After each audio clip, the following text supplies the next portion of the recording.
once Brett had brought you into the conversation and linked us up here, then I started looking into a lot of the work that you've done as well too. And some of the things that I've actually come across here, I didn't realize how for how long you've been doing this here. But the one thing that really stuck out for me was that I came across some pictures online where they were taken of you that I was really curious about, because I'm not sure if I recall correctly, I know you're an actor, but I'm not sure if at any point if you were ever a model as well too. Was that something that you have done in the past as well? It is, yes. Okay. So here's the reason why I'm bringing this up here, because this is the perspective that I'm really curious about hearing from you about what that's like. Because working on film clearly is a lot different from what it is working as a model during photo shoots and whatnot. Mhm. But I'm actually curious about the experiences you've had from starting in the industry, working both as a model and as an actor.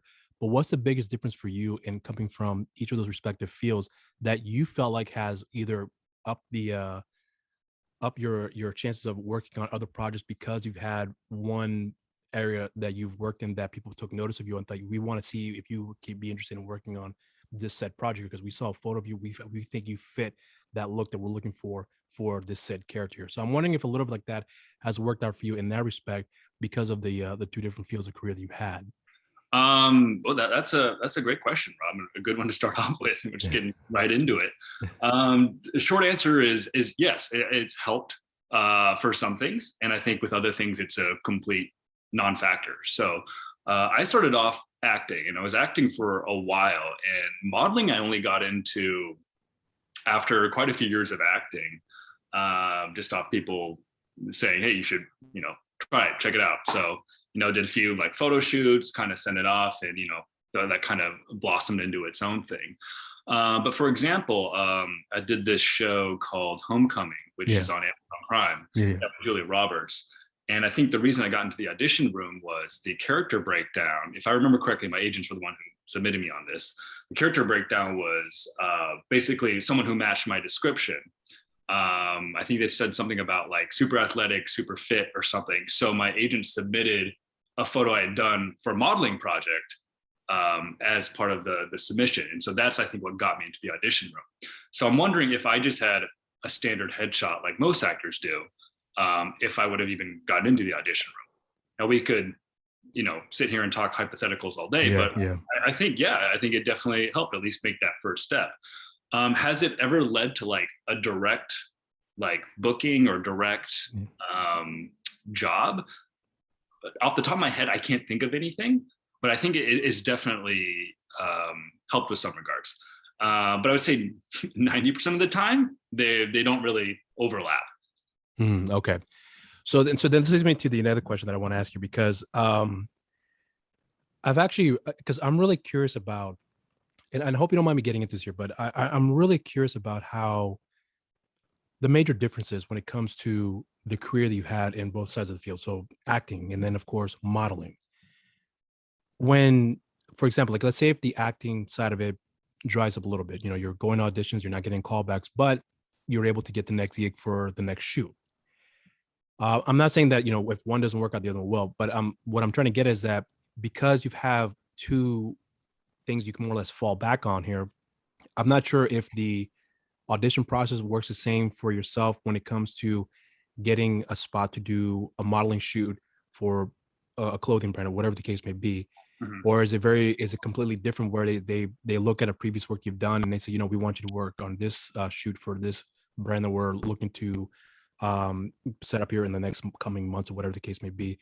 Is that a little more easier in that respect, or is the process still the same as it would be for an acting gig that you're looking to book? Great question. So basically, are you asking is the process for getting jobs significantly different from modeling and from Right. acting? So I'm wondering if you have to go through an audition process to model as well, too, as you would for acting. So maybe the question I asked was a little too long, but that's essentially the bottom line is what I want to know. Oh, gotcha. Okay, cool. That makes sense. Yes, there's an audition process. I would say it's different though than what I think you and I are familiar with when it comes to auditioning for a movie or TV show or Right. something. Right? So you're probably already aware, most people are, that when you audition for a movie or TV show, they send you sides. So short parts of the script, you go in there, you perform that, and then hopefully you get the part, right? Right. Or you get a callback or whatever. When it comes to modeling, Yeah, there's a lot of direct booking. Like, hey, we've seen your photos in the past. We've seen you've done, these photo shoots, or did photo shoots for this brand or whatever. So we think that you'd be good for this project. There is a lot of that, and I would say there's more of that in modeling than there is acting. Acting, I feel like, unless you're already kind of a big star, there's very few times when you're directly booked onto something. Right. Unless it's something super specific, you have a super specific look or some super specific talent or whatever. Otherwise, you generally have to have someone who has a pretty impressive resume or been around a while or a superstar, in which case then you get booked directly. But when it comes to modeling, I mean, there's not a whole lot of famous models, right? Yeah, they're famous models, but there's far more famous actors, right? Right. So where was I going with that? It doesn't matter. Anyway, when it comes to modeling, there's more direct bookings than that exists in the acting world. However, there is sometimes an audition process, but the audition process isn't really what I would consider an audition. So there's these things called open calls. They have them for like New York's Fashion Week and all sorts of stuff like that, where literally you just show up there and people take some photos of you, see what you look like. You may do like a runway walk, and that's it. That's the audition. So it's a little bit different in the sense that, yes, you are quote unquote auditioning for this thing, but there's not so much preparation that's involved with auditioning for a project. You're not, memorizing lines and going through, the whole actor process in order to book a part. But yeah, does that kind of answer your question? Yeah, I mean, I figured, yeah, it does. But I mean, again, I'm not expecting like any specific answer because everything is different when it comes to each person. I'm assuming that the guidelines are more or less the same when it comes to getting an audition or whatever the case may be. But I was just curious to hear from your perspective how it works for you and what that process is like. Because again, I think for me, what's interesting is that I've never actually spoken to somebody who is a model. I mean, apart from them doing photo shoots for like their like headshots and things of that, which is standard, but an actual model that I to speak with you in that regard, never had the opportunity here. And what I find interesting about that is because that's a field that I'm not really too familiar with at all. And Yep. I'm more invested in films, TV and things of that nature. So I understand a lot of that process. I understand, the work that goes behind that. But to hear from someone who is in that field and giving that perspective to understand what their experience is like, because I'm sure your experience is not going to be the same for another male model, whatever, or whoever else that you've worked with before. But what I want to know about your experience with that, and this is the part where I'm hoping that it would be a fair question to ask, because I'm wondering that because you've been able to do one over the, to do both things, has one field been able to provide more opportunities as far as like work is concerned, as opposed to another? So like, because you've been modeling, it sounds like to me, and correct me if I'm wrong, that it seems like you may have more of a better chance for you to book a gig doing that than more likely booking another gig when you do acting, because which I know it's a very competitive field, but it sounds like to me that because you have had success in modeling, that it's almost, to me, it almost sounds like you probably can get something in that field quicker than you would in acting. Is that kind of a fair assessment to make? Yeah, that's a fair assessment, but the answer to that is yes and no. Okay. I think the thing is, when it comes to, well, I mean, acting is this way too, but when it comes to modeling, you can't really do anything in an audition to make you get that job, right? You look the way you look. There's nothing you can really do about that. Right. Now, that could be both frustrating, or it could also be freeing, because like, I mean, I look the way I look, there's nothing I can do about it. So you don't have to worry about, quote, bombing an audition or not knowing your lines or screwing up somehow, because you just look the way you look. You show up and either they like it or they don't, right? Right. But in terms of what's been able to, I guess, provide more, what's interesting is that I feel like I always consider myself an actor first, and modeling was something I kind of happened into. And to be frank, I don't do a whole lot of it now, a whole lot. Okay. I think there's two reasons for that. One is based off how I look right now with my crazy long hair. There's far less modeling things than there would get when I had shorter hair. It also works that way with commercials, right? When you see commercials on TV, and it's, for most of the times the guy is clean cut, wearing a polo or whatever, right? Of course, obviously there's certain brands and certain other things that want people with more alternative looks, but for the most part, what comes with any of these kind of visual mediums, the more opportunities are out there, the more conventional you look, right? The other reason for why I don't do modeling a whole lot, and this is actually very interesting in my opinion, is because we talk about, this is kind of a big issue these days, and rightfully so, when we talk about the gender pay gap. Well, it's completely flipped in the modeling world. These figures are like total estimates, and I'm probably totally screwing this up, but like several years ago, the like highest grossing female model in the world made something like 70 million, $80 million a year, right? The highest grossing male model in the world made $2 million. Okay. Right. So if you want to get paid as a model, your best bet is to be a woman, because guys don't really get paid a whole lot in the modeling world. Are there some that get paid well? Yeah, sure, but not as much as women do. And there's multiple reasons for that. The main reason being that, well, the vast majority of people who want to see female models are both men and women. Obviously men for obvious reasons, but women also want to look at female models because they're the one modeling the clothes they want to buy, the accessories they want to buy, so on and so forth. There's not as big a demand for male models. So in that regard, I feel like I've had much more success and potential in acting than I have in modeling.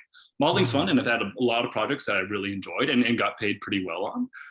But I've had much more success and much more results from acting, and I enjoy acting more. Not a knock on modeling whatsoever. I just enjoy acting much more because, like I said, I was an actor first. What do you get more satisfaction out of doing both works? I mean, I think you may have already answered my question, but I'm actually curious because since you started modeling, and I know you're not doing it as much now as you mentioned just now, but when you were doing it though, is there a different type of artistic satisfaction you were getting out of it because you realize, okay, I can try, I'm doing something that I'm not accustomed to before, but now that I'm understanding it, I connect with this form of work that I would never consider doing. But now that when I'm doing acting, there's a lot more I'm sure you get out of it creatively for developing the character, understand the background, getting into the right look for the character that's required. But modeling, on the other hand, obviously, you need to look like this.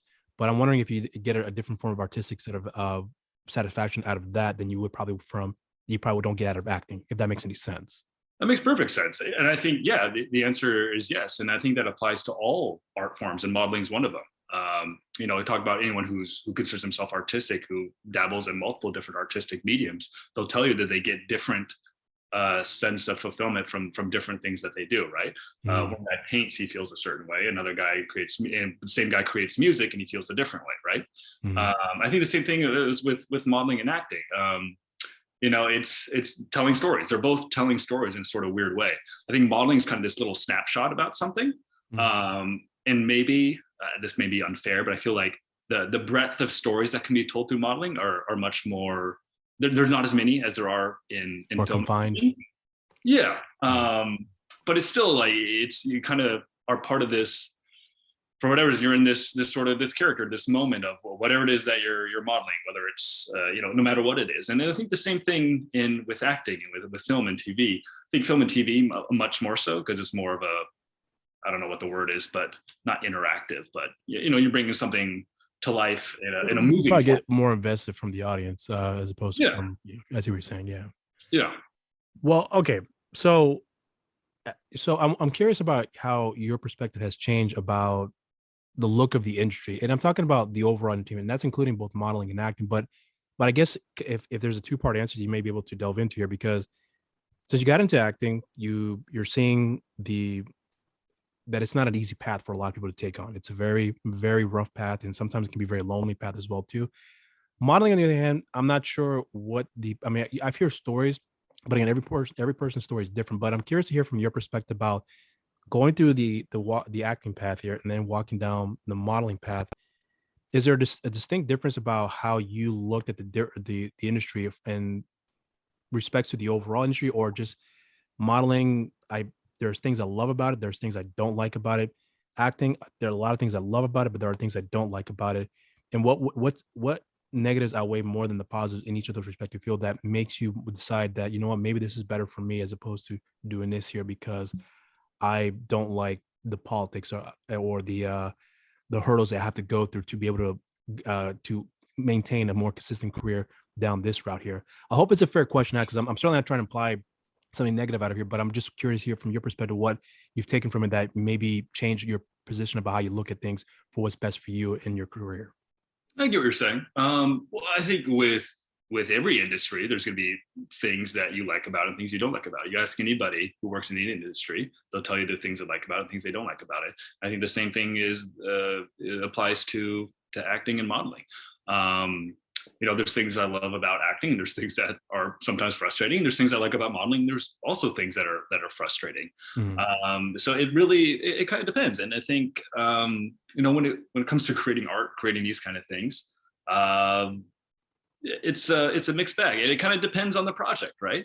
Mm-hmm. There's plenty of projects that I had a blast that I felt were amazing. I got so happy I got to be part of it. And other projects that I don't want to say I regretted being part of that, but just weren't exactly the most fun experience. Maybe they're really tough in some capacity. And that applies to both modeling and acting. And I think that applies to every industry. Right. Okay. So here's what I want to lead into next year, because you brought about something you have done before with the Amazon show in Homecoming. The reason I want to bring this up here is because because of the amount of star power that show has, Julie Roberts being one of the main reasons, and Bobby Cannavale, Mm-hmm.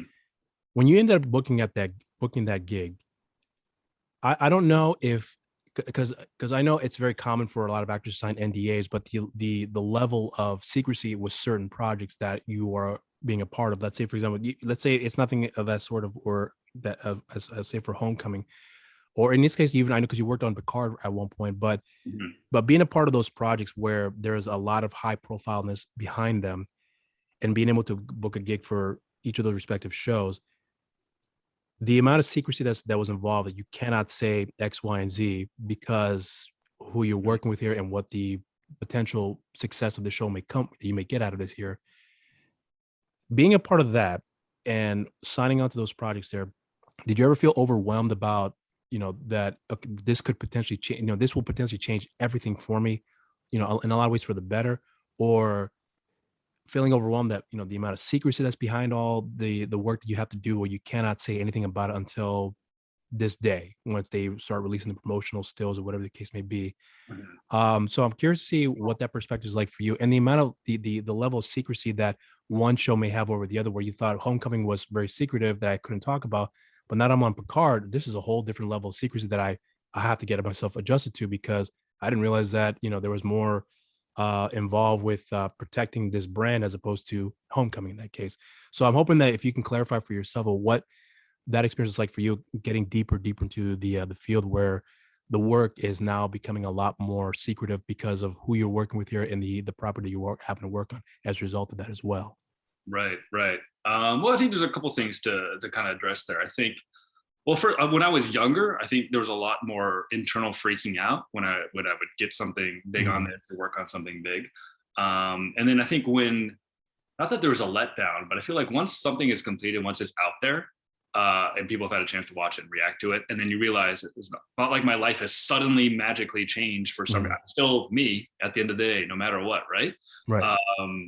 I think there's a much more. I think I'm just referring about like opportunities that may grant from working on those set projects there. So that's what I was more like referring to here. Yeah, I get what you're saying. To be fair, it's weird. Like, you're right. I think without a doubt, I think any actor would tell you that the more things they work on, and the more, I guess, prestige things have, that it generally leads to stepping stones to other bigger things, right?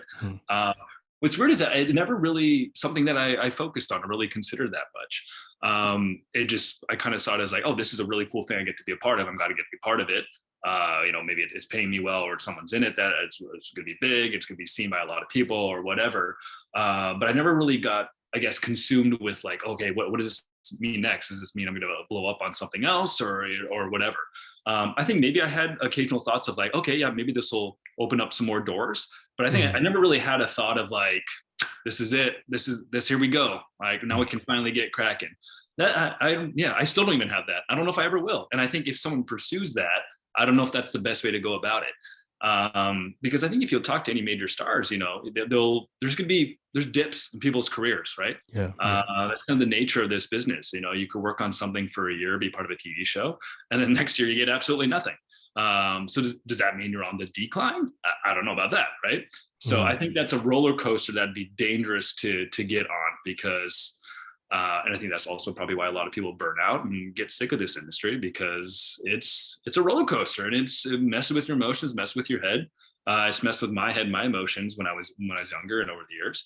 And not to say I'm like immune to it now, but I think just because I'm aware of it now, though, it helps a bit.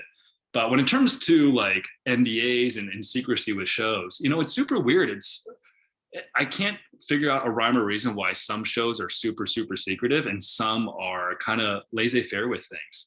I've auditioned for Marvel for several times, and to this day, I, one, do not know what the project was. Two, do not know who the character was. And three, they always gave me dummy sides, so sides that had nothing to do with what they're gonna film. On the other hand, when I did Homecoming with Julia Roberts, the only thing I was not allowed to do was share any plot details. But I could say I was in I could say I was in this Amazon show called Homecoming. I could say I was in a show with Julia Roberts. That wasn't an issue at all. So it's super weird, and I can't figure out any rhyme or reason. Generally, it seems to be if there's a huge fan base, there's a lot more secrecy. Like when I did Picard, I didn't even know I was working on Star Trek until I showed up to film. Because I auditioned for something and it had it was a placeholder title. I had no idea what it was. I just saw it as, oh, this is a gig. We'll pay a few bucks. It'll be nice. And it wasn't until later on I showed up to set. I'm like, hey, why are all these people dressed like Vulcans? What's going on here? Okay, so here's a question that I was curious to ask you about this, because you mentioned something that I was actually going to ask you in a bit, but since you brought it up, auditions for major tentpole projects, for example, like Marvel. Mm-hmm. When you get those auditions, are you fully aware of, that this is for a Marvel project, or is that completely secretive as well? That it's a gig, it's an audition for a huge potential property, but we can't tell you what it's for. So you're just going to show up on this day or send in a tape, and they're going to give you these sides, and you have to read this however they ask you to do so. Is that process a little bit more different in that respect, as opposed to like, you do, because I know you mentioned before about doing an audition for Picard and not knowing what it was for until the day of, but for something like Marvel, since it was for Marvel, did you know that going into the audition, or you learned that after the fact? So that I knew it was Marvel, that Marvel had their name on it. What it was, and to what degree they're involved in it, I have no idea. Okay. To this day, I have no idea. Okay. Yeah. So I was going to say that when you're going through that process, then for yourself, is the pressure a little bit more different in that respect? Where, because I'm not sure, because again, I'm not sure what I understand. If you're doing this here, you're doing it because you're passionate about this. You love the craft here. But when you're going on to a project like, say, for example, like Marvel, does something change about how you want to approach it differently? Say, for example, as opposed to an audition that, it is secretive, but you're not sure what it is for. So therefore you just take it as you go along with it. But with Marvel, on the other hand, that this is a huge deal. Like, I mean, whether it be a big or small part, but that part could help expose me and therefore grant me hopefully more opportunities to work on other projects that I want to be able to work with. And as far as, actors and directors and so on and so forth, like, do you have that kind of mindset about how you're going to prepare to go about it? Or is it just another audition? Doesn't matter what the property is. I'm going to do the best I can. End of story. Yeah, I think it's a combination of both. I think you want to have that mindset, like, this is another audition. I'm gonna do the best I can. Whatever happens, happens, right? Mm-hmm.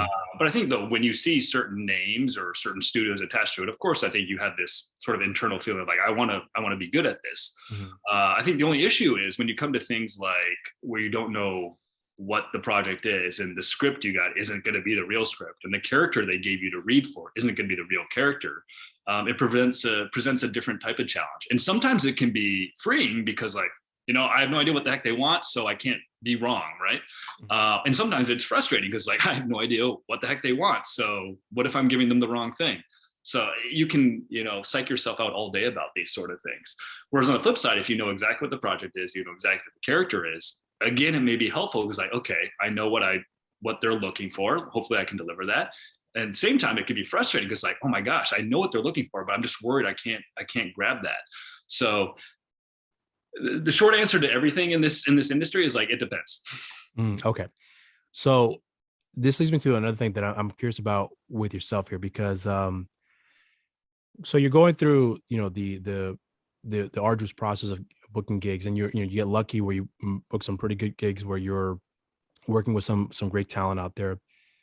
But when you work on, say, for example, like home, because here's one thing that I came across on YouTube of all things, where you were on a show that is called, excuse me, Noches con Platanito, back in Mhm. 2018 in promotion for Homecoming. Being on that show, I was curious about your experience, about what was required of you to do the promotion for the show. Because the thing is that for a lot of actors out there, I guess it depends on who you, I know it depends who you ask, but were you prepared for what was going to be required in having to promote the show, and then being on that show where it was all in Spanish, but and I'm part of me wonders, that a lot of it was edited out, or how they kind of work things around it, at least in the clip that I saw. But when you're on the show, was there a part of your in did you ever have any thoughts about, this is nothing what I expected this to be? I was just hoping I could do I was going to do, I'm booking in the show, and now I'm not saying that to be in a negative light when I'm reporting this here, but I'm on the show, and I don't, I have no idea how this is going to be handled, because I don't speak I'm not sure if you spoke, because you spoke some Spanish. I'm not sure if you understood it, because it gave the impression that the guests understood the language, but I guess the way they edited it out, they kind of made it they spliced it all together, make it cohesive. So I'm not sure if you understood Spanish from when they were speaking to you on the show, or if you understood, or if you didn't understand it, they would translate it for you. But having go through that and being a part of that promotional train there, was that something that was new to you in that respect, because you're part of a large property, in this case working with a big name actor, and now having to promote a show in that capacity, on the show of this sort?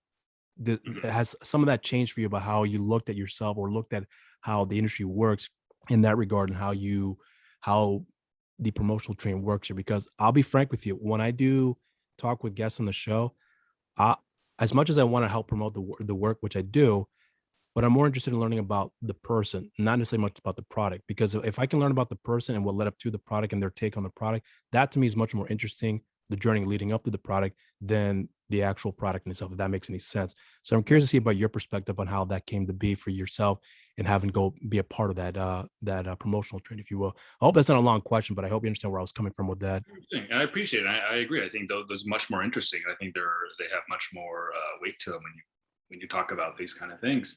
Well, the short answer, with any of those kind of shows that are in foreign languages, the guests or whoever there who doesn't speak the language, they have an earpiece that someone's Mm, translating things for them in real time. okay. So yeah, I speak a little bit of Spanish, like high school level Spanish. So I was able to, like you said, respond to some things in Spanish, but I definitely had a earpiece in to have someone translate for me in real Okay. time. Okay. And that applies, like if you see any show where, like, I don't know, some American actors on some like Italian TV show, Yeah. Yeah. Yeah. they're wearing an earpiece and someone's translating for them. In terms of promotional stuff, like it's one of those things where in this kind of industry, you're kind of selling yourself, and that's not just you yourself are the brand, right? It's Right. not just actors; those are, directors, producers, all those people, right? And so I think having some sort of promotional presence is almost a requirement, and people already have those things with Instagram, social media, those kind of things. But yeah, Noches con Platanito was the first time I'd done a talk show like that, and I don't know if you saw, but I really enjoyed being on that show. It was Oh, I fun. saw the show. I saw both clips that you guys did there. Yeah. It's silly, and it's Yeah. I had a lot of fun. Everyone on there was super kind, super nice, super welcoming. I would definitely do it again. I think though that it's something that I probably could be better at this. Promotions in general, promotional stuff has been something that, not that I've eschewed, but always been kind of like hesitant about, just because of personality wise, to be pretty introverted, like my space, like my time. And so if it was up to me, I would just act, and then that'd be it, right? Right. But yeah, of course, there's the red carpets, there's the promotional thing, and it's part, it comes with the turf. So I can't really complain, because I knew what I was getting into. Is it my favorite thing in the world? No. But yeah, I guess, yeah, that pretty much sums it up. Okay. Well, so when you're asked to like, okay, here's an example, because I brought this up before on more than one occasion with several people that I've had on the show. So this is one of the reasons why I was telling you before that I do my research.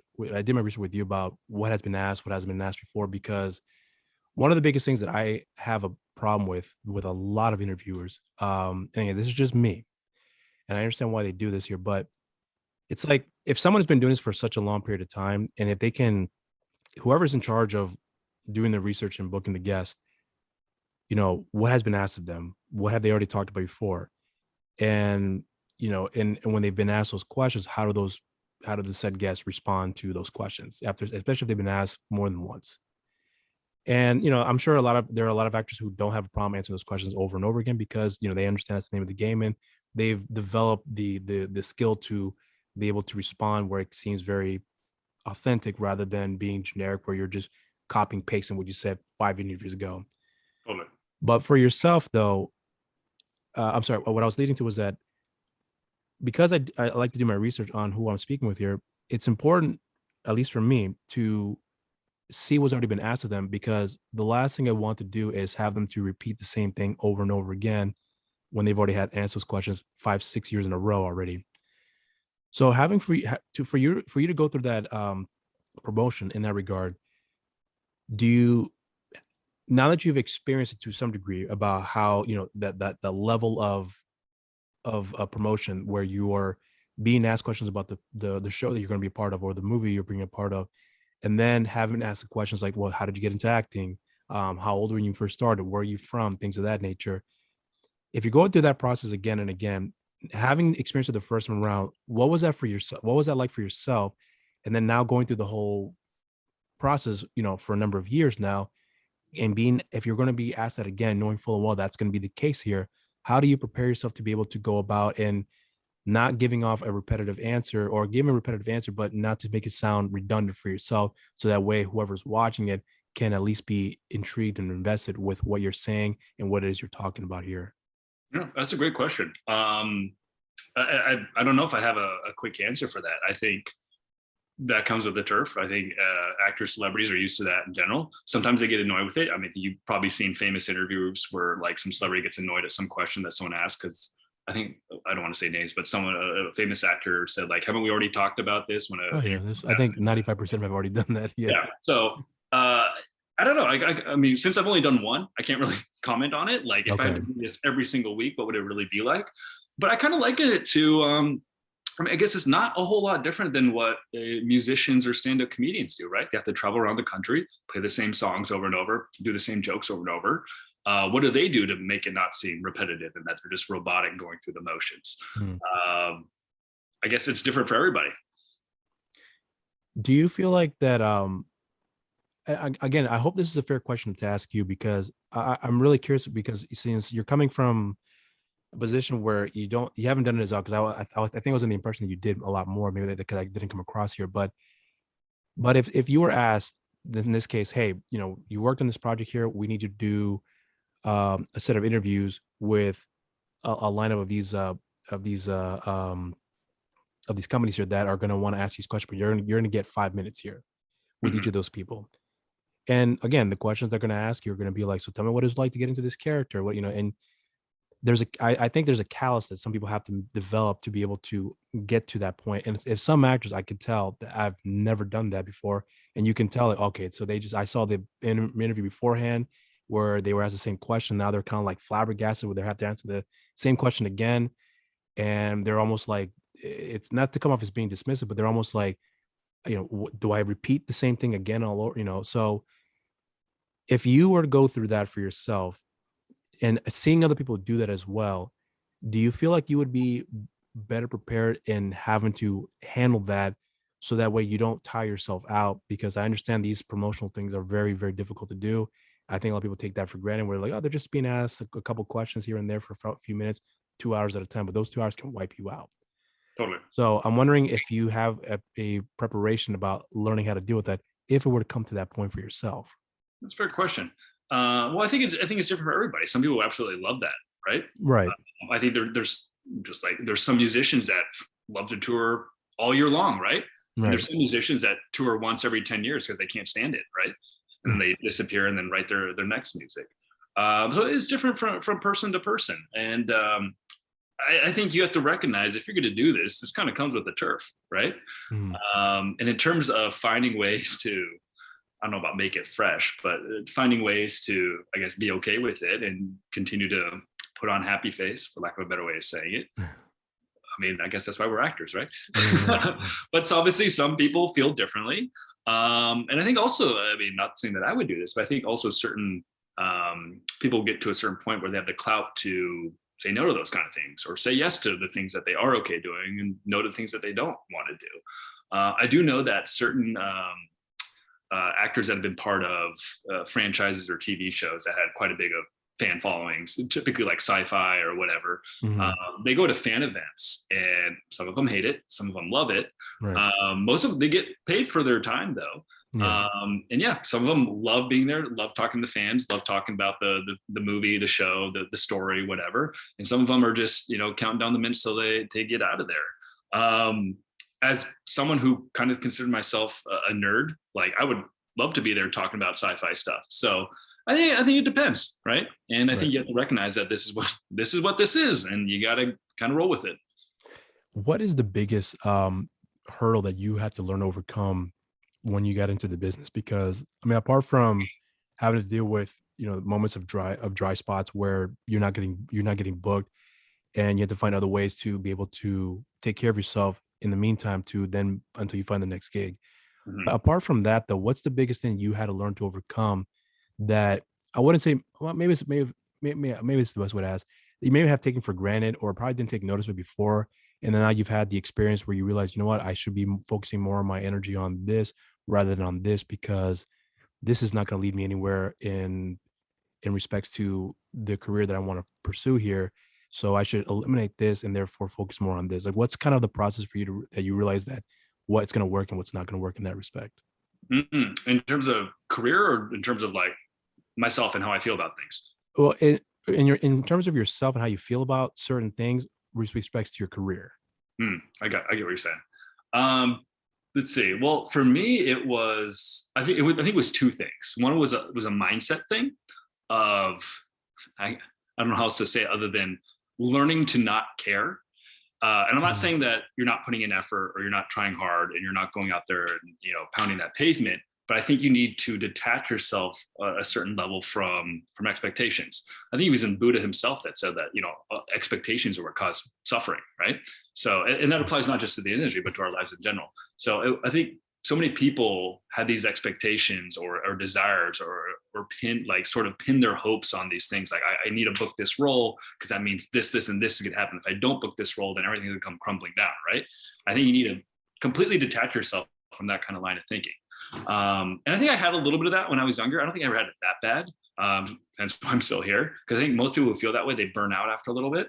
But I think, you know, I still had the inklings of like, yeah, I really need to book this gig would be really nice, you know? And I think learning to sort of divorce myself from that, I think has been critical in terms of my own mental health and well-being. And also, oddly, I feel in terms of my career, I feel that once I stopped caring so much and just focused on the work, things sort of started to fall into place.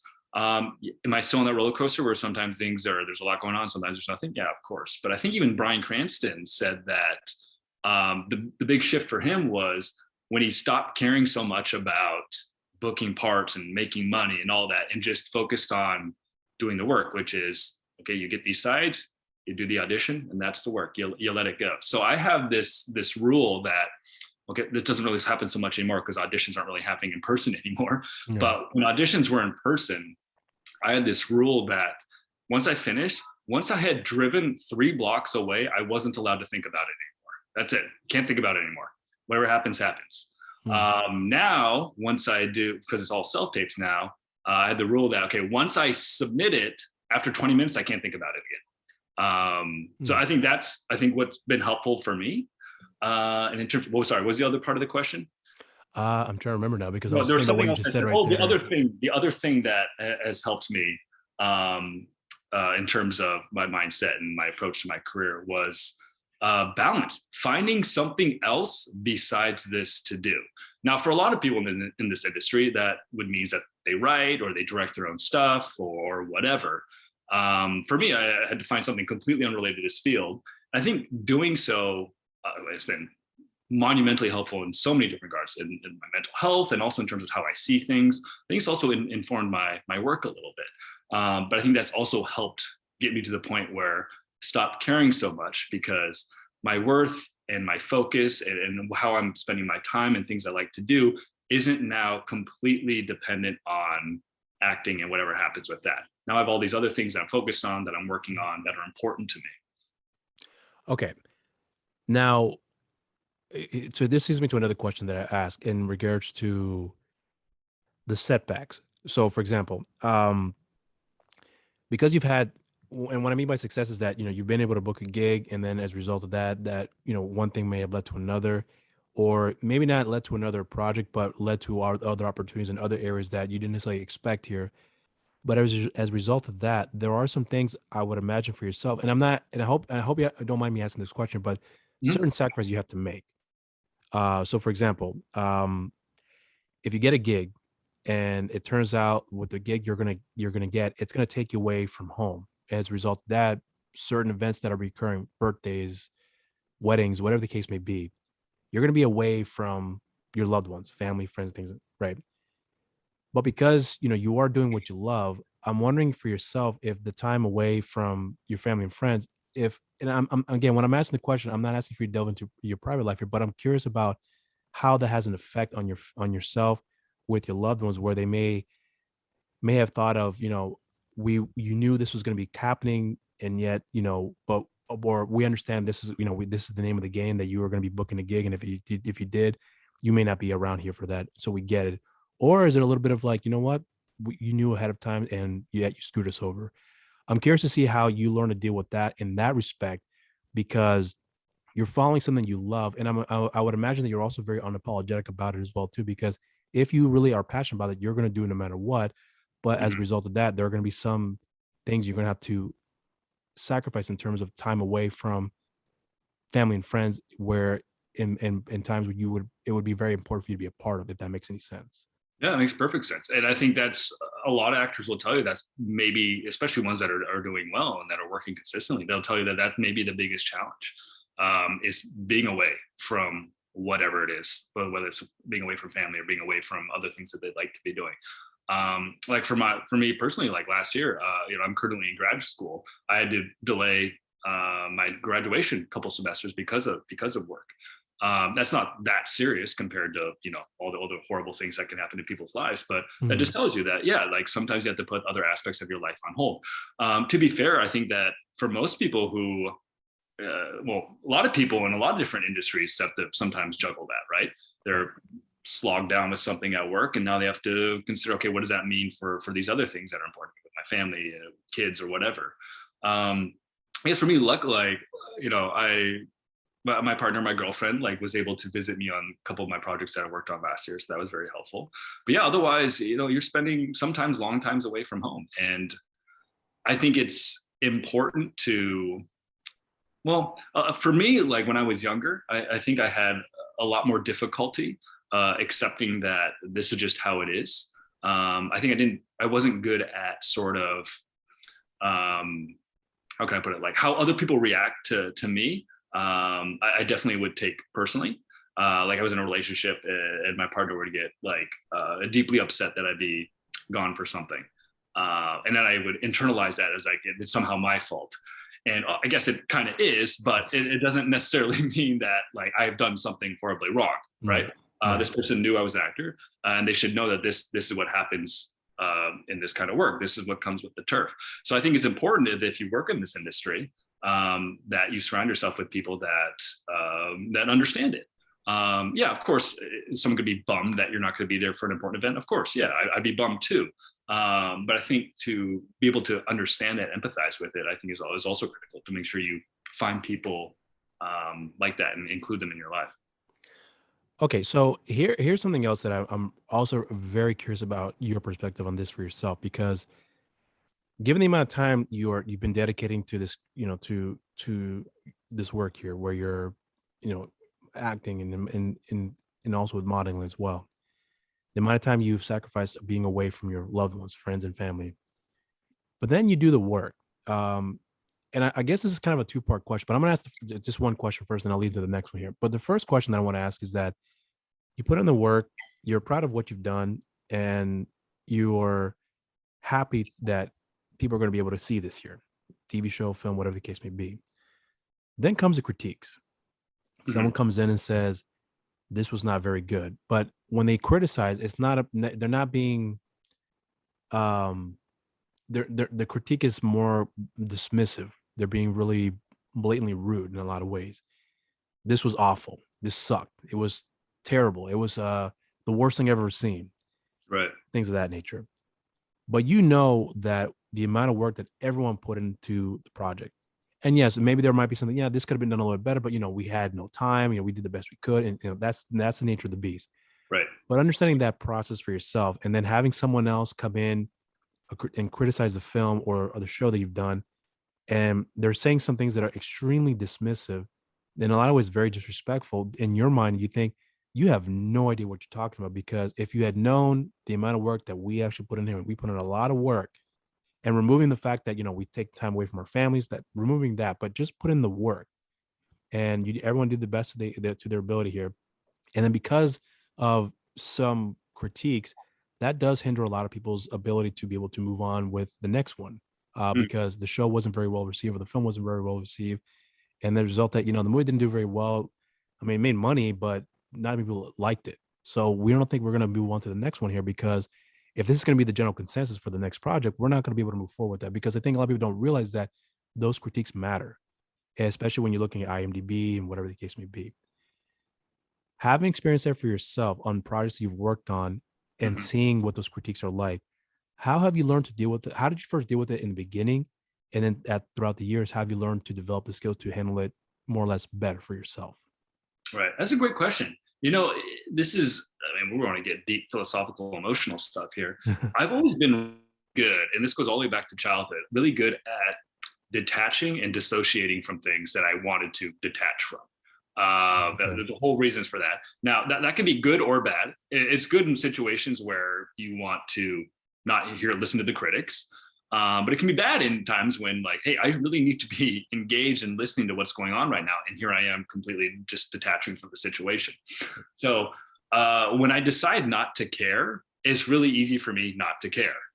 Now, when it comes to like critiques and all that, this is a cliche, but because this is a visual medium and a public medium, yeah, there's gonna be critics. And I think there's, who was it that said this? But I forget who it was, but someone said that if someone's criticizing something that you worked on, it means that someone saw it. It means that they so I appreciate people watching it.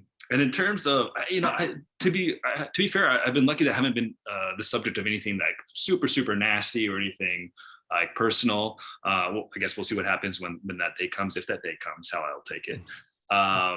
But in terms of like, things that I've worked on and all that, is like, is it the greatest thing in the world to read or listen to? No, of course not. But part of me also is like, well, I'm glad this person watched the movie or watched the TV show. If anything, maybe this will get word out.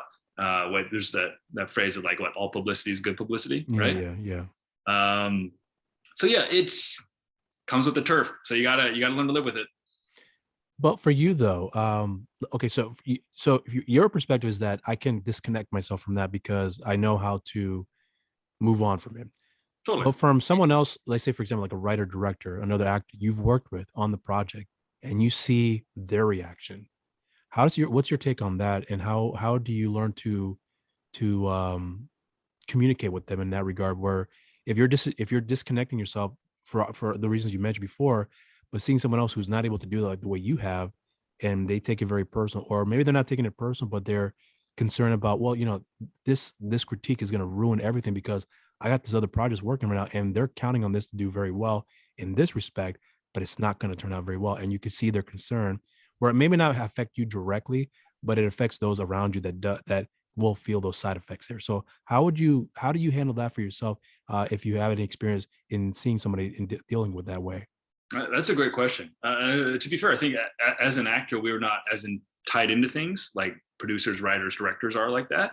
So yeah, I would agree that there may not be as much writing on a project that we do as it would be for people like that. But I think this kind of goes back to what we were talking about earlier and the importance of balance and finding other things that give you meaning, that give you importance, that give you direction in life. Because I think if everything is invested in this project, or your whole like self-worth, meaning everything is invested in this project, then yeah, if it doesn't go well, everything falls apart, right? Mm-hmm. But I think I'm at a point now where, because I have other things that interest me, other things that I'm focused on, other things that are important to me, something blows up in the acting modeling world. Is it great? No, but it doesn't somehow reflect on me as like my worth or importance as a human being, because I have these other things going on. Now, when it comes to your career and what that means, don't really know. Okay, so here's what I wanted to lead into the next question here. The choices that you are going to make as a result of the roles and the projects that you want to be a part of. So for example, like if you get you talk to your agent, your manager, and you tell them, I'm looking more to get in these type of projects here because I want to flex these muscles where I know I can do something with it here. Mm-hmm. And you make those decisions, you advise them of this here because you want to be able to be very, I wouldn't say careful. Well, maybe careful is the right way of saying it, but I'm trying to see how I can explain it as I'm thinking about it. But you're looking at something that you realize, you know what, the things I used to do in the past, they were fine. And I have nothing against them. But I know that if I don't step up my game and focus on other areas here, like this particular type of role for this type of genre, that I probably won't get the opportunities to do other things that I want to be able to expand on. So the selection process for you now I'm wondering if it's changed for you along the way, or are you more or less whatever is available, as long as it's a good project, I'm willing to take it there. But I too tend to believe that there's got to be a part of you that thinks, no, this may pay me very, very well, but I don't like the role at all. Whether it be reasons for racial factors or just it's not a very good role altogether. But Mm-hmm. you know that if you take on the role, it may be a step backwards rather than a step forwards for you. Right. Luckily, I feel like that personally hasn't really happened to me, where I felt like, oh, this is going to be a step back. In terms of how would I handle that dilemma, I think there's several things you have to consider. I feel like I've been lucky that I've worked on kind of a diversity of different projects and played a diversity of different roles. Right. That I don't know if there's anything that'd be like, wow, I really wish I could do this because I haven't really done it yet. Yeah, there's certain like types of projects or types of roles or whatever that'd be kind of cool to do. Yeah, sure. I don't know if there's anything that I've been like, oh my gosh, like I really, really wish I could start getting into that. So to that end, I'm kind of open to whatever, right? And I think this is also something important that I think people that are, people in this industry in general, especially those starting out, need to know, is that it's okay to say no. You don't have to do every single thing. This is something I wish I'd learned early on, because not saying I worked on like things that were terrible, but there's a couple projects that I've done. I'm like, in hindsight, I probably would have said no if I was back at that time and actually thought I could say no. So yeah, it is okay to say no. If something doesn't speak to you for whatever reason, you can say no. Who was it that? Okay, but there's been plenty of famous actors that have passed on really high-profile, successful projects, and the reasons they've done so are their reasons alone. They don't have to justify it to anybody else. Right. So to that end, for me personally, I'm kind of at a point where, well, let's see, whatever comes up, I'll kind of take it in stride and make that decision then. Okay, so here's something I want to point out to you, because this is one thing about Rodeo Thief, because I want to get into this here with you about the movie. Mm-hmm. And there's one thing when I watched that movie, I pick up more and more things along the way that I didn't notice the fifth, sixth time around. One of the things I actually picked up on, and I'm so glad I'm talking to you because I remember asking this question. Thinking about this here, where it wasn't a thing. And what I mean by this is this: the character you played in the movie is Mexican, if I recall correctly, but Robert is your father in the film. And there's even a point where Tom's character is like, how is he your father? There's that question in that conversation that came up along the way. It was brought up, dealt with, and we moved on from there. Mm-hmm. The reason why I took notice of it, I think I can't remember when I actually noticed it. I think it might have been like the 10th time for sure. I know for a fact it was after that. But I was thinking about that because, I'm not gonna bring it up here, but maybe in private I will. But I was noticing about the movie that was never an issue with regards to race. it was brought up, but it was handled and then it was moved on, and that was the end of the story. But for yourself, though, I'm curious about what it was about that project that you felt connected with here, because I know that you and Brett have a pretty long standing relationship, but Mhm. I'm not sure if Brett had called you and say, "Hey, I think you'd be great for this part," or "Hey, we're gonna throw an audition out there. If you're interested in checking out for this part here, feel free to come out and audition. We'll look and see if you're perfect for the project or for the Right. role." I meant to say, because I'm wondering if you have if you came from a perspective about how you looked at the character and question about the connection that he has with Robert's character, and where he's clearly a white guy, but he's my father. Was that a thought process? Like, I don't know, Brett, should we change something here along the way, that we should remove this and reconsider how you want to word this here? Or if that was already in the script and Brett was like, you know what, it is what it is. It's not a thing. We're going to move on from that, because what's important is the story. The characters are just helping telling that story. So I'm curious to hear what your perspective is from that. Well, I'm glad you brought that up, Rob, because yeah, that's maybe one of my favorite aspects about that movie is what we did with the relationship between those two characters. And to your point, it's very, very subtle and it not really mentioned at all, except for maybe like a line or two. Yeah. Um, but yeah, to kind of break it down. So yeah, I was in Brett's like first short film ever that he wrote. And so yeah, he and I've been wanting to work again together for years. It just never worked out for whatever reason. So yeah, he actually reached out to me and said like, "Hey, we're working on this thing called the Rodeo Thief. Can you take a look at it? I think you'd be really good for this part." So I read this and I accepted the role with not knowing who the other actors would be, right? And so it wasn't until actually the day I showed up on set that I met Robert. I found out he was playing my dad. And so how we explained it kind of became a sort of like a sort of situational requirement. Like, okay, we got to have some explanation for this because clearly we don't look related. So, but Right. we got to Right. we got to address this on some way. So it became sort of like just out of necessity, we got to do something. But I think in doing so, creating this explanation of love, I think I said something like, "There's more to family than blood." Yeah, I remember that. Yeah. There's more to family than blood. I think we managed to create something maybe a little bit more deeper, deeper, a little Yeah. deeper, Yeah. Yeah. and more profound. Hopefully, that yeah, it was never really, I think, expanded on or explored in the story, but I think it added a layer to it that wouldn't have existed otherwise. I think otherwise maybe the relationship. Well, I think the character Cody would have been not completely one dimensional, but I think there'd been less substance to it than to know Mhm. like, okay, there's clearly a history here, not only with Cody, but also with Cody and his father, that there's something else here, more than just like, okay, this is a loan shark and his, crazy ex-con son doing, whatever. There's a lot more going on here. And yeah, I mean, the movie doesn't explore it. Maybe it'd kind of be cool if it did. But I think for being something that on the spot we came up with an explanation just out of necessity, which was something that all three of us worked on, Robert, myself, and Brett. I think even Tom had a few ideas as well, Tom Zembrot and Tom Mhm. Hallam. It became something that I think added sort of a layer of not necessarily mystery, but a layer of like kind of depth and intrigue to it. So Brett was actually sharing about his experience on working on that film. He said it was by far, I think he just pretty much indicated that that was the easiest film he's ever made.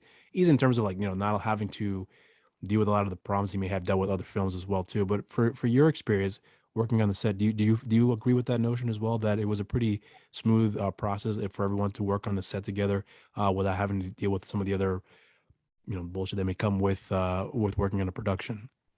Yeah, at least for my part, when I was there on days that I filmed, I definitely felt very, very streamlined, very on top of it. Working with Brett in general, he knows what he wants to get the Yeah. shots, and we're gonna be good. But I also appreciate Brett that he allows the actors to create. He gave me kind of free range to, if I wanted to change a line for something, go ahead and do it. Let's see how it goes. If I want to do a scene a little bit differently in terms of how I deliver my performance, go ahead and do it. We'll see how it goes.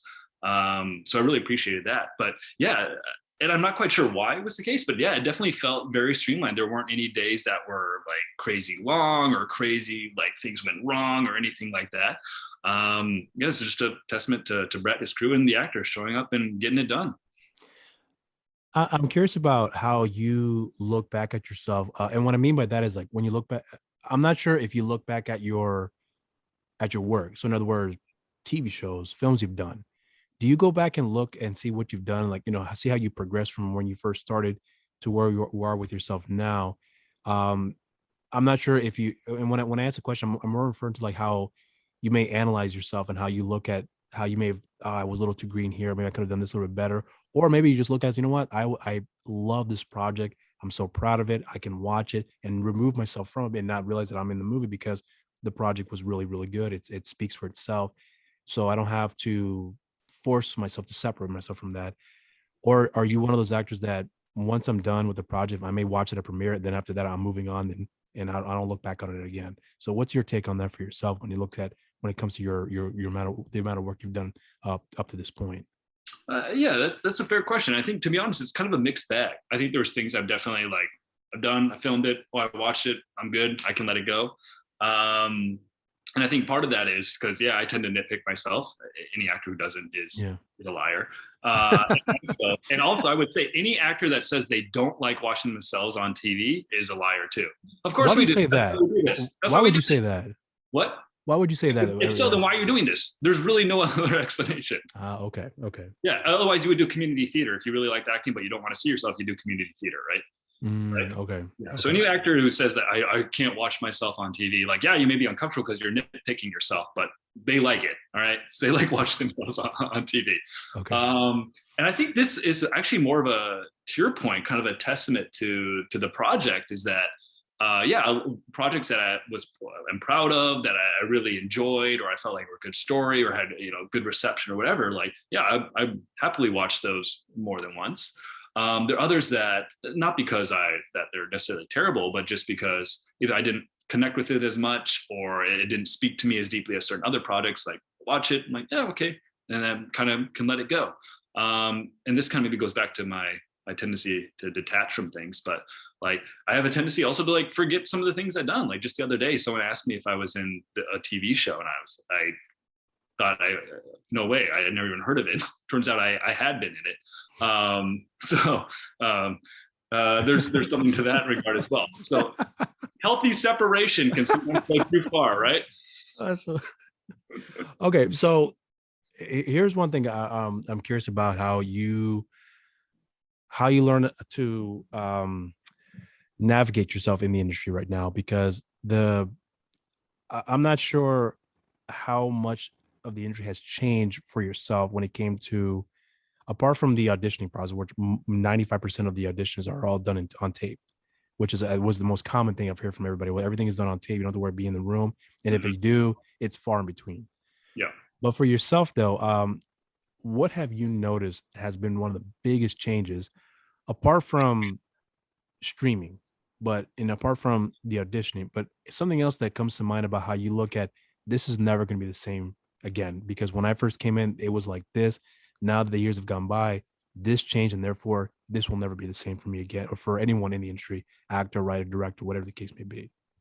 Other than the self-tape and all that? Outside of self-taping and streaming, like those are the two major things that I've come across that has changed the industry for a lot of people in the entertainment industry. But for yourself, from your experience, what do you believe has been the major changing point that you realize this is never going to be the same for anybody ever again?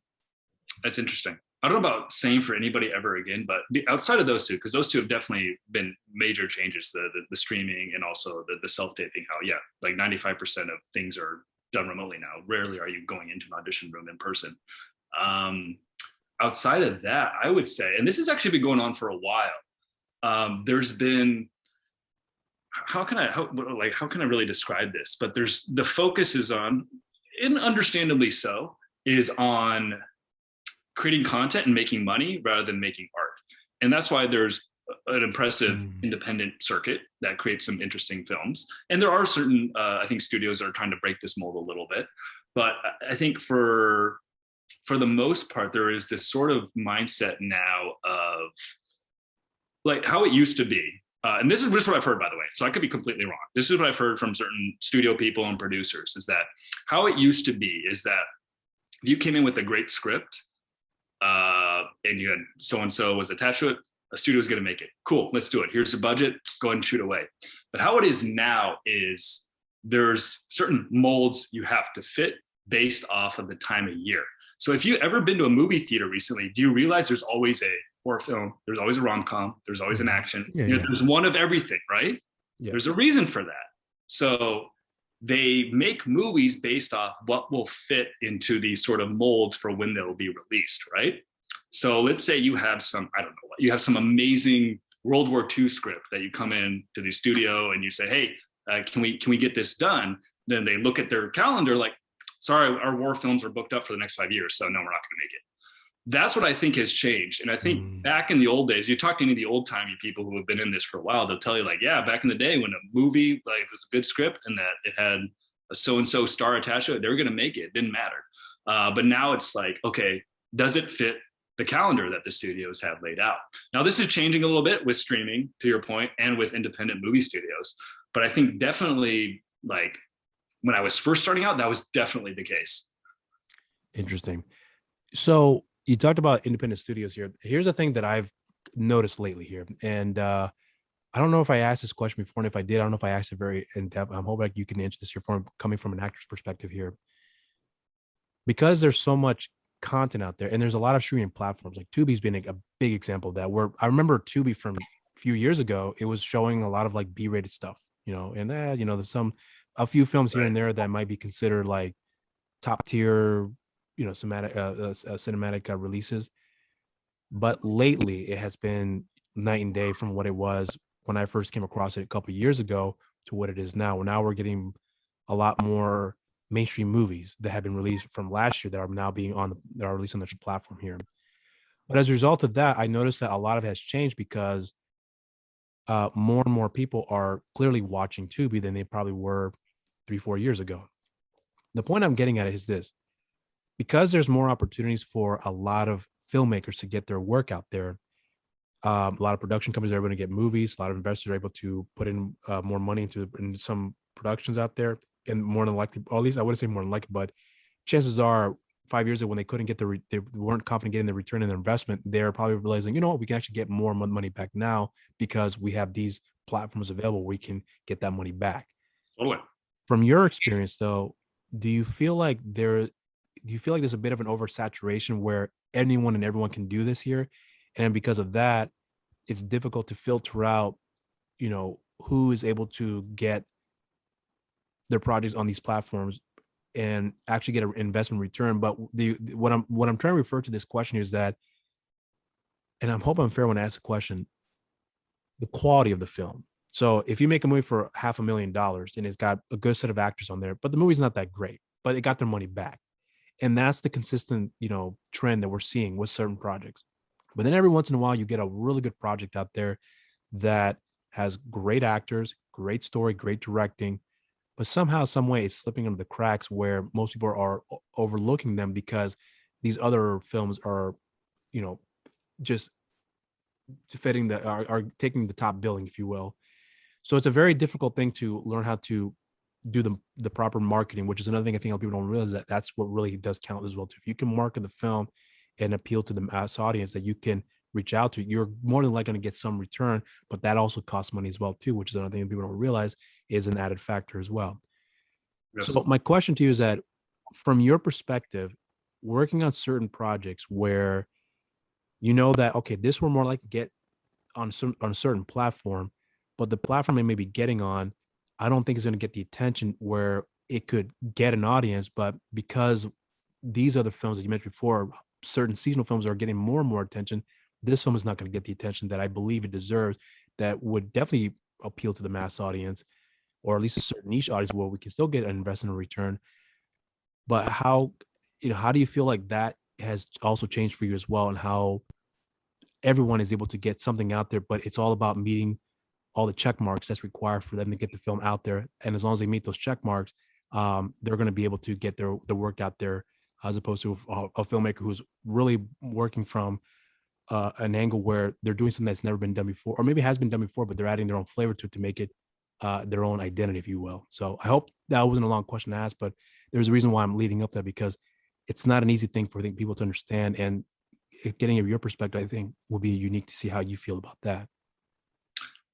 Well, it's kind of I think I I would agree with you that there's sort of to be this mass amount of content now, and I think it's both good and bad, especially as an actor or director or whatever. It's good in the sense that there's so many things that you can be working on now. There's so much opportunity. At the same time, is it bad because there's so much content? People aren't going to watch it, and it seems to be a mixed bag. And I don't really know what it's going to look like in 10, 15 years. What is this going to all sort of culminate to? I don't know, and I don't know if there's necessarily anything we can do about it or should do about it necessarily. But yeah, you bring up an interesting point, and it's definitely something that I've noticed as well. I think a lot of people have noticed how there's this massive influx of content, and the quality is all across the board, right? But the question is, what does this mean in terms of getting people to see the things that people really should be seeing? And that's also a subjective question, right? What constitutes something that is worth seeing, and what constitutes something that should be further down the line in terms of order of things you should watch?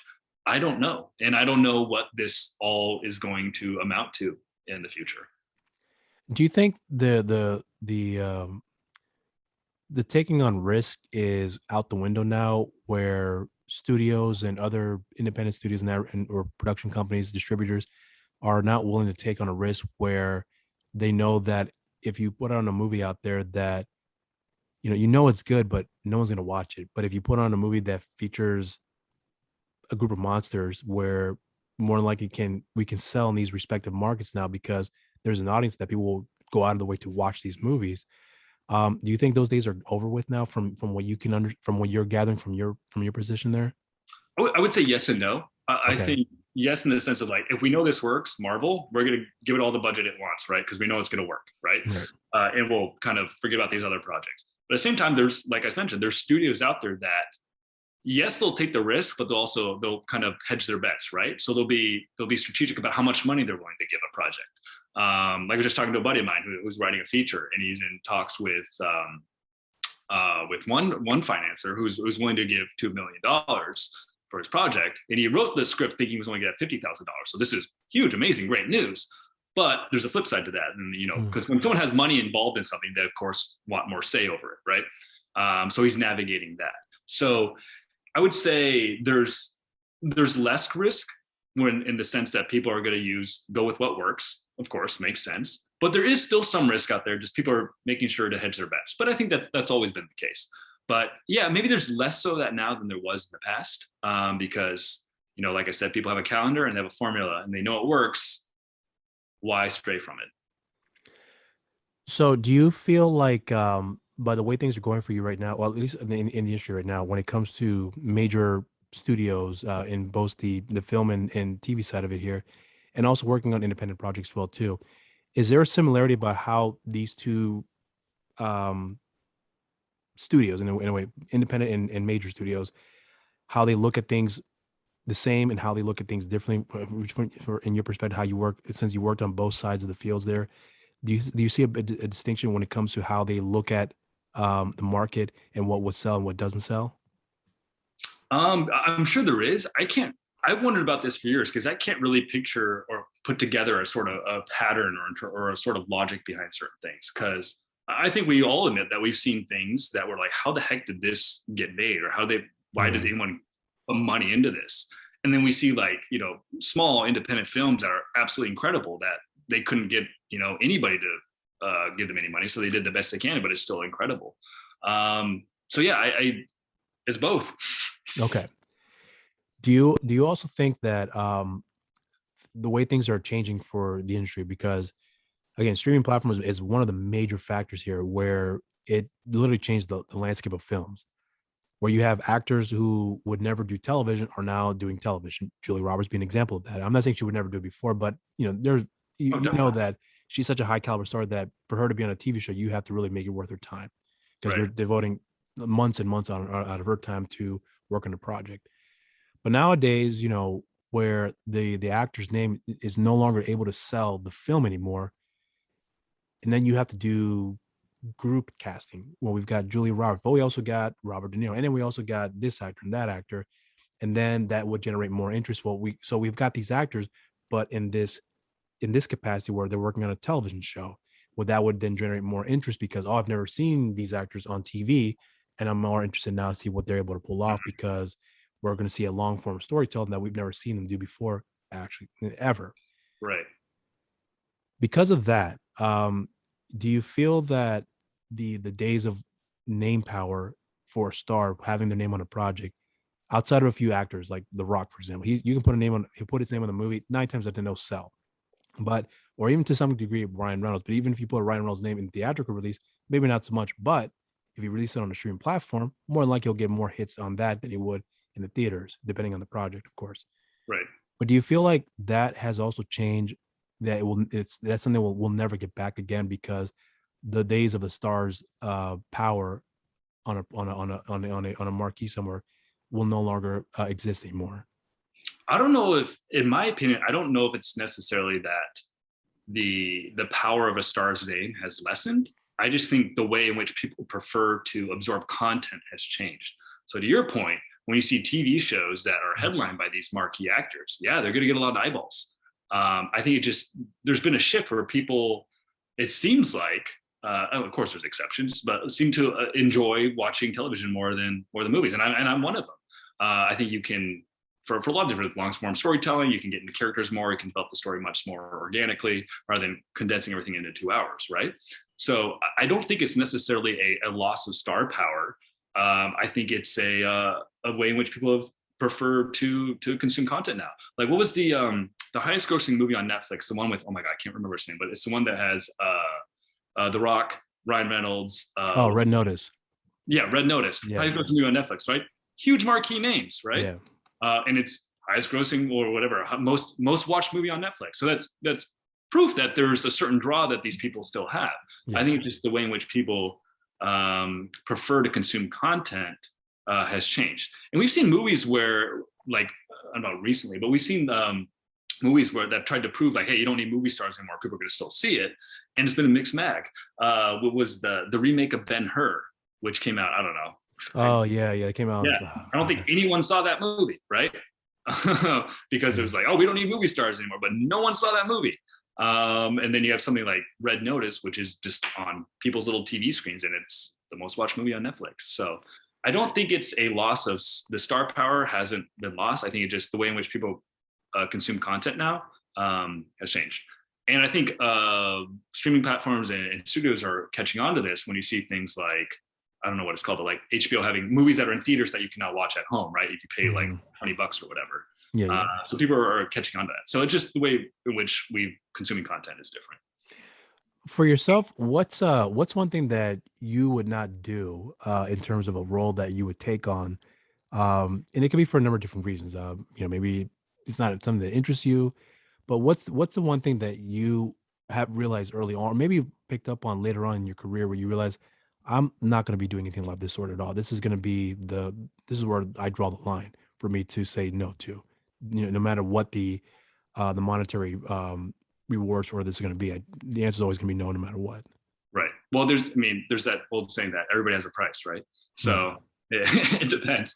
To be like, I actually wondered about this myself. There's very few things that I would flat out say no, absolutely not. I think it kind of depends. If it's something that may be a little bit like, I don't know about that, then of course I'd want to read the script and whatever.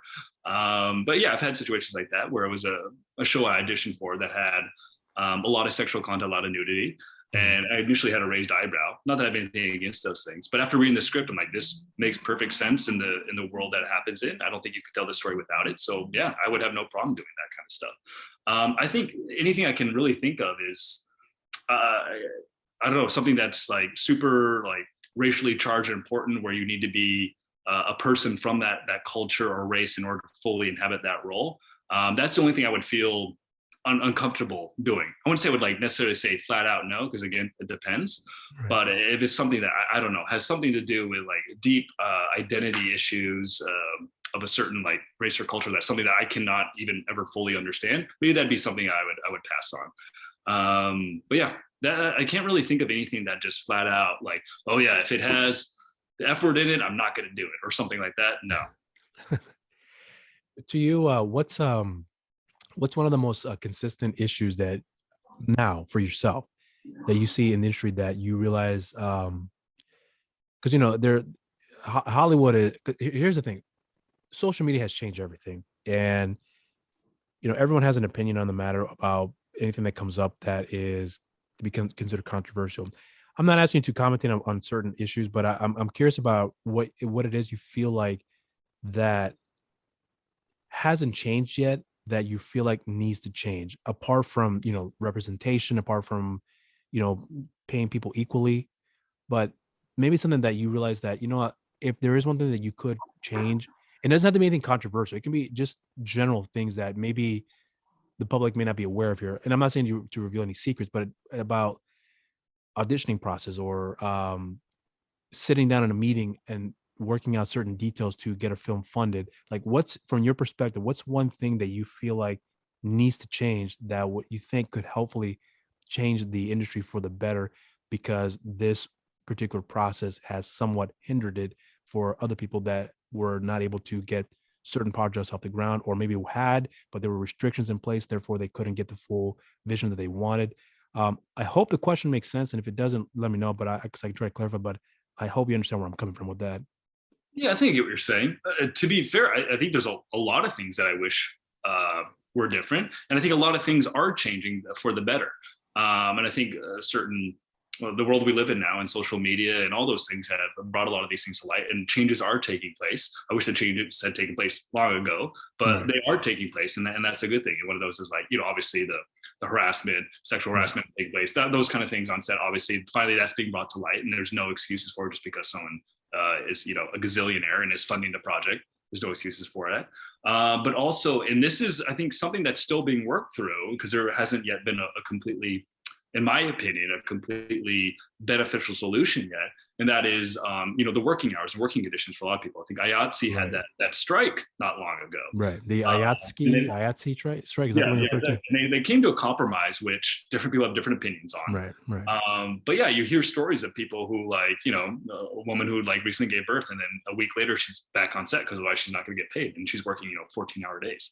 You had the issue that happened in New Mexico on that movie Rust, where there's people working 14-hour days, having to drive an hour and a half to get to set, and then being replaced by non-union people when they said, like, hey, this is unsafe. So these things are still happening, but because the world we live in now, at least it's being brought to attention. So I think changes are taking place in that regard, and that makes me very hopeful. And that goes back to what we were talking about, how people being taken away from their families. They're working 12, 14, 16-hour days.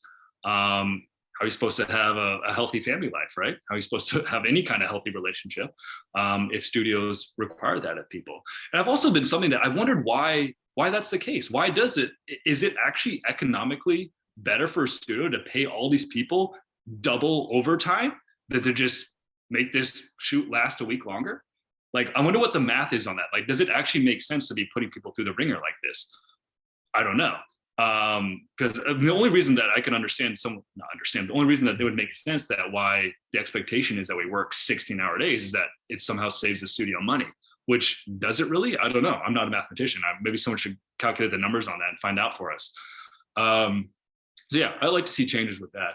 The one thing, and this may be controversial, so maybe this will be something fun to throw in there. The only kind of controversial thing that I can think of that I would like to see, I don't know about something being done, but I think that would something brought to attention about it, is that recently, and this is good, we've seen a lot of progress being made in terms of voices for people of color. So we see,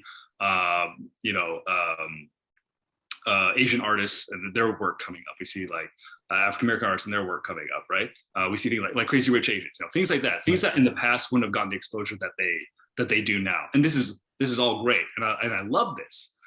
And I think Hollywood is being aware of this now, of propping up these type of projects. But I would make the argument that there's been one group of people left behind by all this, and that is multiracial people.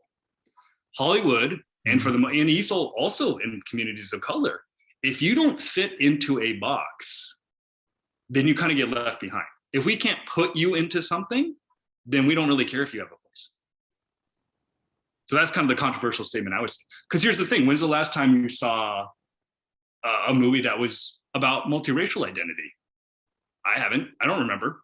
I see movies all the time about Asian identity, about Latino identity, African identity, Native American identity, all great. I love that we have these now because we didn't. But multiracial people are the ones being left behind. Okay, so I hope this is a fair question, and I think you already answered my question, but I hope you can go more in depth.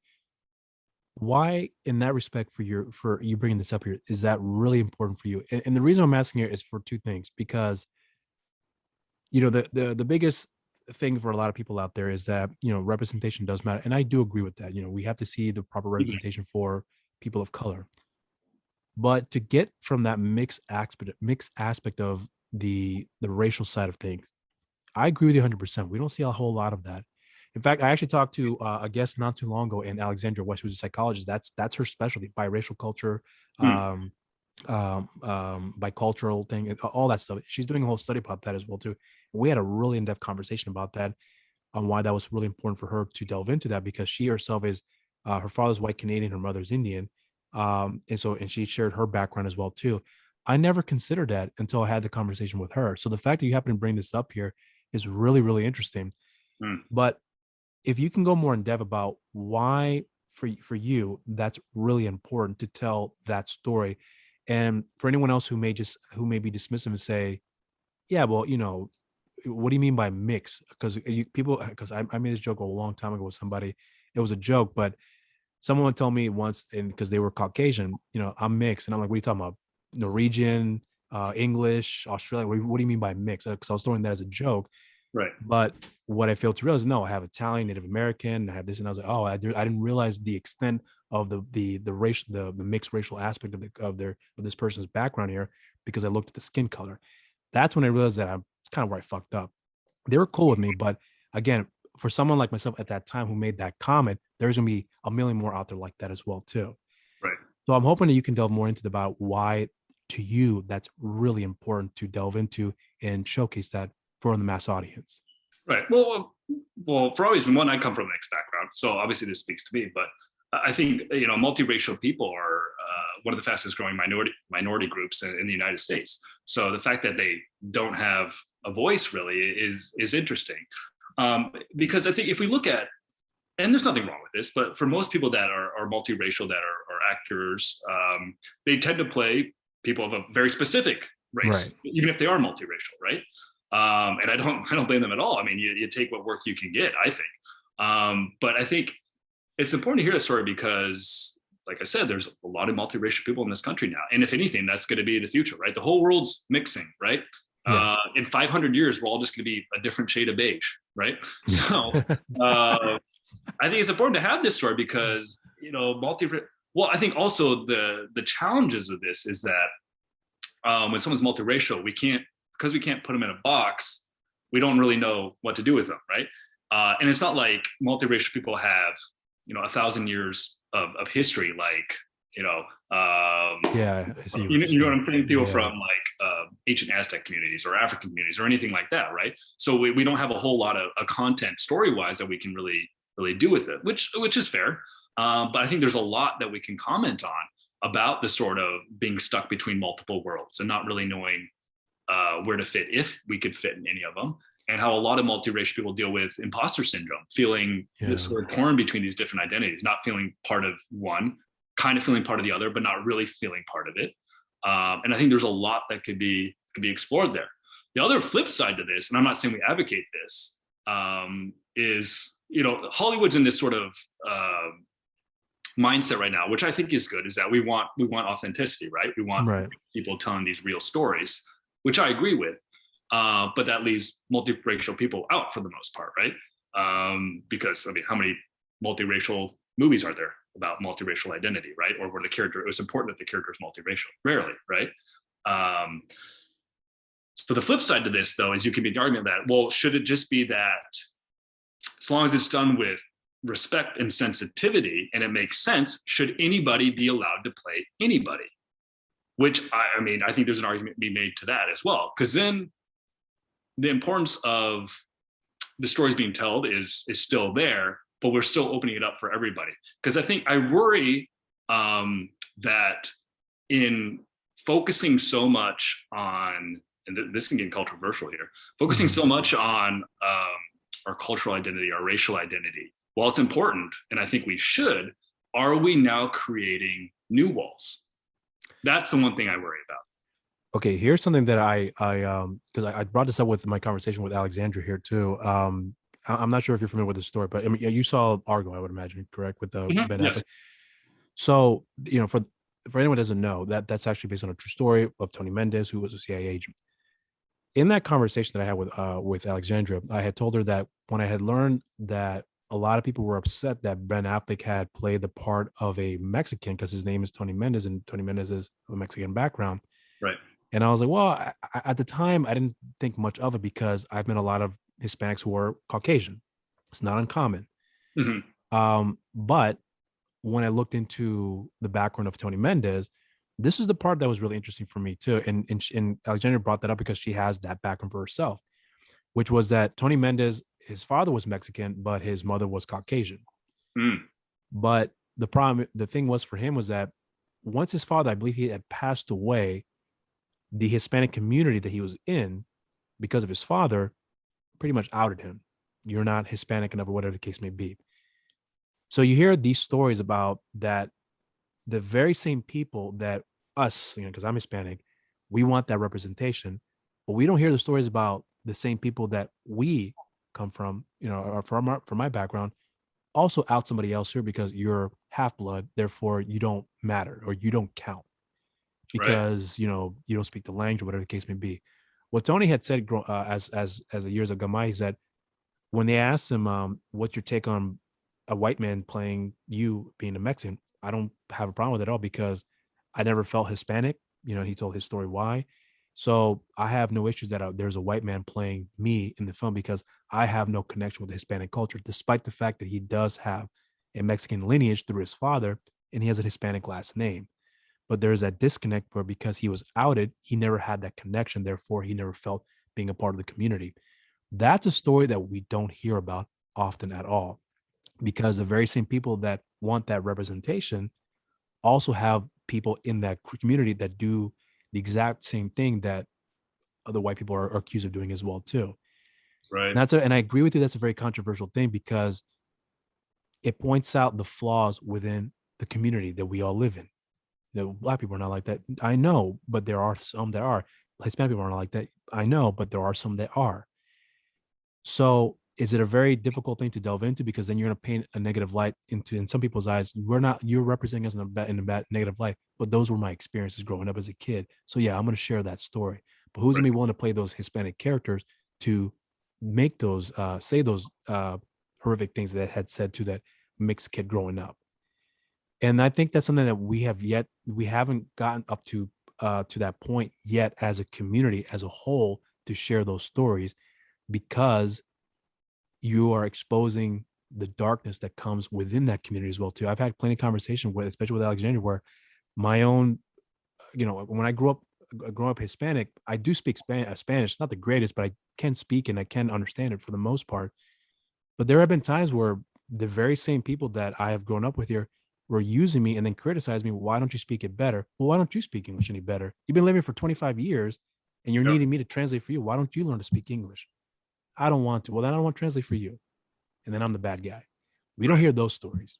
And those are the stories I think are very, very important to tell. But what's going to happen is you're going to make the other people who are of those respective Hispanic culture look really bad. I'm sorry, but that's the name of the game. That's how it really is for a lot of people. And I do agree that it's going to be a long way before we get to that point. I hope it doesn't take too long, but I agree with you 100%. I'm not mixed myself, but I do know with what you meant by that here. So the fact that you pointed that out here is extremely important. I hope people don't take offense to it, but fact of the matter is that is the realities of what people go through on a daily basis who are of a mixed background here. But here's something that I'm also really curious to learn about yourself here because you brought something that I think is really important for yourself though. As you've gone through the years in doing the amount of work you've done, have you ever felt at any point that you wanted to walk away from it all because of certain hurdles you had to go through, or not to name it, not to give you specifics here, but certain things that may have been said along the way that made you realize, you know what, this is not cool. I am not cool with this. And if I have to be dealing with this all the time or every other time, maybe this is not the path that I want to take here. Or maybe you've learned to understand that it is part of the process. It's not a necessary one, because you know somewhere down the line this will get better, because you happen to see the trajectory maybe change along the way. So I'm wondering if somewhere down the line for yourself, from those experiences you've had, where you realize that, I don't want to do this anymore, but I can see something change along the way. So I'm going to stick it out, and I'm going to see that I'm going to do my part to help contribute in making those change in some way or shape or form. Well, I think it's both. I think I've had moments of both. I think I definitely had times when I'm ready to walk away. Usually it's from like financial reasons, like when you're a broke ass actor, it gets you. Yeah. You're like, what the heck am I doing, right? And so yeah, I spent basically all my entire 20s with no money. I spent all my entire 20s with zero money. So yeah, there's multiple times I wondered like, what the heck am I doing? I know see so and so like have kids and already bought a house. What the hell am I doing with my life? Right. So I think there's part of that, but there's also the other part of you was like, this is something I enjoy doing. I enjoy the process. I don't ever want to like not do this if I don't have to. And I think this goes back to what I was mentioned several times now, go back to balance. Like, okay, well then you got to find some way to cope with this healthily. And for me, that was to, be working on other things, to be, going to grad school, to be working on whatever. Because yeah, you're going to have times like this where you just want to throw everything in and quit. Every job though has that, right? We've all had, all of us, even no matter how much you love your job, I guarantee you've had days where you just want to just go home, right? Screw this. I just wish I was home, right? Yeah. So I think that applies to all of us. And I think maybe more so, it may be more difficult as an actor because sometimes, most of the times it's usually that, okay, if you're not working, you're not making money. So things can be a little bit tight. But there's also an expectation that you're willing to drop everything to be able to work on something that after, a week or two is done, and then you're right back to square one, right? So it's kind of this sort of the roller coaster. So yeah, I've definitely had those feelings where I'm like, hey, maybe I should just give up on all this. But at the time, like, hey, I enjoy doing this. Hopefully good things continue to happen. And in the meantime, I'm going to be focusing on other things as well. I try to be very cognizant about how I want to go about a conversation here, because the things that I always look forward to is that what can I take away from the conversation that will leave me thinking about the topics that we got into here. In this case, we talked about, you brought up multiracial. I'm so glad you brought that up, because I agree with you 100% about that. But another thing is that it's always important for me to learn about each person's perspective about how they go about certain things, because everything is always going to be slightly different. Maybe the path is the same for everybody, but the hurdles of those paths is slightly different in some way or shape or form. But the fact that you've been able to kind of really give me some insight about your perspective on modeling, which is something I was not really privy to too much about up until what you'd explained here to me. And then of course acting, and then the secrecy that's involved with said projects and so on and so forth. There's a really unique perspective that I think that for me, it's really important that a lot of people need to understand about the hurdles that you go through and the reasons why you do that, where and obviously they are your reasons for why it makes sense for you and why you're passionate about doing what you're doing. But it's always important for me to listen to a person's story, because at the end of the day, I do agree that people will remember certain projects that certain people have been on that may be very well received and have left some sort of impact on many people's lives. But it's always about what led up to that project that I think is the most unique, that I think is the most interesting, because I think that's where you get to learn more about the person the most. Because then when you realize that they had a shitty day on set, but they put on a hell of a performance, and when you saw that in the final film, you would have never noticed that here. But that's why I think it's important to point out that not everyone, the whole facade about filmmaking, about being this spectacle, it's the polar opposite. I think most people don't realize that it's a very boring and tedious process. And sometimes, what you see in those EPKs does not do the actual process justice. You're just seeing the glitz and glamour, but you're not really seeing the realities of it. And that's where most people need to understand that it's not all those things. So I am very grateful that Brett had linked us up here for us to have this conversation. I'm very also grateful that you've taken the time to share these stories here with me and really to learn something about you that I was not aware of at all. And which is why I love these long form conversations, because we can take the time to do that here. So if anything, I want to say thank you so much for doing that. And I really do hope that whoever comes across this conversation here, whether it be, someone who's maybe a potential fan of yours, or someone who may know you but probably didn't know you as well, and listening to this conversation may open up a new set of ear, a new perspective about you they can come to learn and respect more, considering what you've been able to share here. Because I think what you had said here is really important stuff, and I hope that people will take from this here and learn something where they can understand and respect the process and the people that are part of that engine, if you will. So that's my final say on what I want to give you here and giving you your flowers here. I appreciate it. Thanks, Rob. Thanks for having me on the show. Yeah, I mean, when it comes to a lot of these things, like I don't necessarily have, when we just real quick, when we go back to the multicultural stuff and be like, I don't necessarily have an opinion or a solution to this. These are just things I think we need to consider, because this is the day and age we live in now, and these are the issues that are at the forefront. So yeah, I think we need to consider, like, okay, how are we looking at race and culture these days? And what does that mean now for Hollywood? What does that mean now for filmmaking, for shooting a TV series? What does this mean in terms of the stories that we tell and the people that we put in these movies? I think these are all things that we need to consider. So in closing here, I do want to say again, thank you so much for giving your time, and I'll make sure to have everything in the link in the description below for anyone to look out for anything you're working on here that you will be posting on your social media account. I'll have that down there for them as well too. But otherwise, I can't thank you enough for your time, and I wish you nothing but great success in your career and whatever else you decide to do in your future endeavors here. Likewise, thanks, Rob. Thanks for having me on the show. No worries.